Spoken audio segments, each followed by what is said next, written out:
terkasih, kiranya kalian dalam keadaan yang baik dan tetap semangat ya. Yuk, sebelum memulai kegiatan belajar mengajar hari ini, marilah kita sama-sama merenungkan sebagian dari firman Tuhan. Firman Tuhan yang menjadi perenungan kita terambil dari Keluaran 34 ayat 29. Ya, Keluaran 34 ayat 29. Mari sama-sama kita baca ya.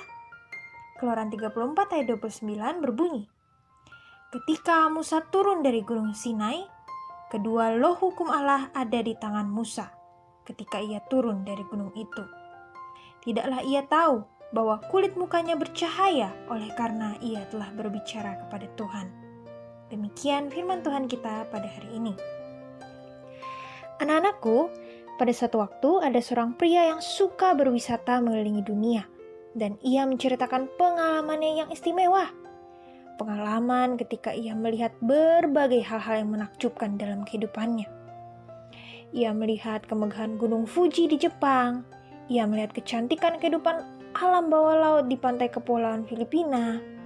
Juga kemegahan dan keajaiban arsitektur kota New York dan masih banyak lagi.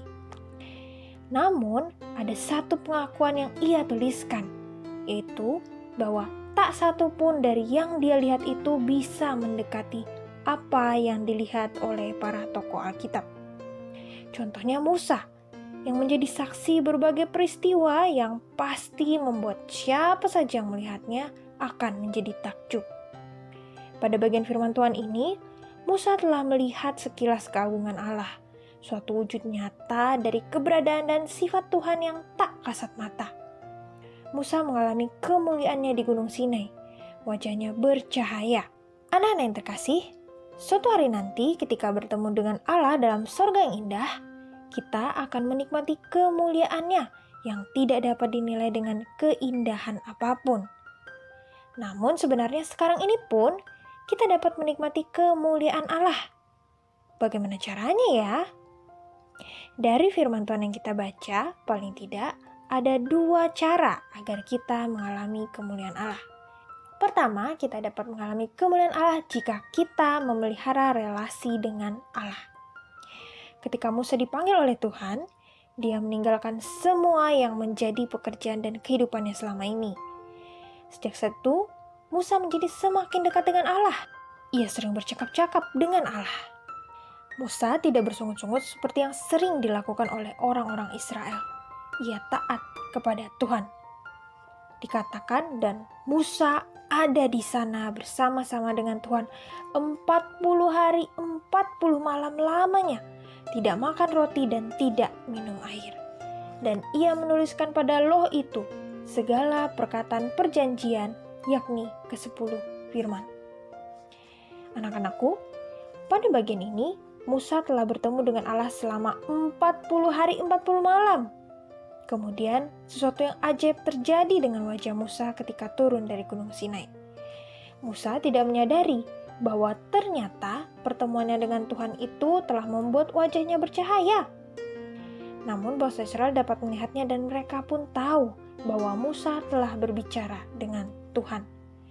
Di sini kita bisa melihat bahwa dengan relasi yang sangat dekat antara Musa dengan Allah, maka kemuliaan Tuhan itu terpancar di wajah Musa.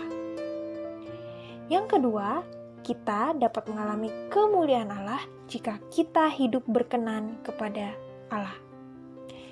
Sejak dari semula, Allah sudah mengikatkan dirinya kepada bangsa Israel, yaitu kepada Abraham ketika ia berkata bahwa, "Aku, Tuhan, akan mengadakan perjanjian antara aku dengan engkau serta keturunanmu turun-temurun menjadi perjanjian yang kekal, supaya aku menjadi Allahmu dan Allah keturunanmu." Artinya, tidak boleh lagi ada Allah yang lain. Mereka harus belajar untuk hidup kudus dan tidak terpengaruh oleh budaya dan kebiasaan bangsa-bangsa yang tidak mengenal Allah. Tetapi, coba perhatikan. Selama bangsa Israel di Mesir, mereka sangat dipengaruhi oleh budaya dan ilah-ilah Mesir.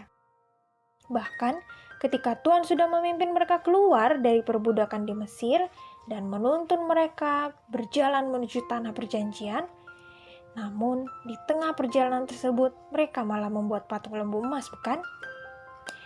Padahal dalam waktu yang sama, Musa sedang bertemu dengan Allah. Anak-anakku, Tuhan memberi perintah dengan sangat tegas agar jangan ada Allah lain selain Tuhan yang disembah. Bagaimana dengan kita? Apakah kita ingin menikmati kemuliaan Tuhan yang kudus itu? Tentu saja dengan mempertahankan kualitas relasi dengan Allah serta menjaga kualitas hidup yang berkenan kepadanya, baik dalam pikiran, dalam perkataan, dan terutama dalam sikap perbuatanmu setiap hari.